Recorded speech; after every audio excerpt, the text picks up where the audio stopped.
Hello! இது என்னோட night routine video தான்.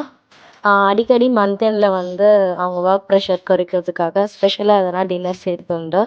அந்த மாதிரி இன்னைக்கு உங்களுக்கு சிக்கன்ல எல்லாமே பண்ணி கொடுக்கலான்னு சொல்லிட்டு பண்ணியிருக்கேன். சிக்கன் குழம்பு பண்ணியிருக்கேன், சிக்கன் 65, ஒயிட் பிரிஞ்சி, அப்புறம் தோசை பண்ணியிருக்கேன். ஸோ சாப்பிட்டு வந்து எல்லாமே சூப்பரா இருக்கு அப்படின்னு சொன்னாங்க. சிம்பிளான சிக்கன் கிரேவி தான் பண்ணியிருக்கேன். ஒயிட் பிரிஞ்சி பார்த்தீங்கன்னா, மீல் மேக்கர் போட்ட ஒயிட் பிரிஞ்சி பண்ணியிருக்கேன். எல்லாமே செம்மையா இருந்தது, ஃபில்லிங்கா இருந்தது. எல்லாத்தையும் கொஞ்சம் கொஞ்சம் வச்சு சூப்பரா சாப்பிட்டேன். நைட் கம்ப்ளீட் பண்ணியாச்சு. நீங்களும் இதே மாதிரி ஒர்க் ப்ரெஷராக இருந்துச்சுன்னா, இந்த மாதிரி ஸ்பெஷலாக எதனாலும் சமைச்சு கொடுத்தீங்கன்னா, அவங்களுக்கு கொஞ்சம் நல்லா ஃபீல் ஆகும். நான் எப்பவுமே வந்து இந்த மாதிரி செய்கிறது உண்டு. நீங்களும் ட்ரை பண்ணி பாருங்கள். கண்டிப்பாக இந்த டிப்ஸ் வந்து உங்களுக்கு யூஸ் ஆகும்னு நம்புகிறேன். நன்றி. பாய்.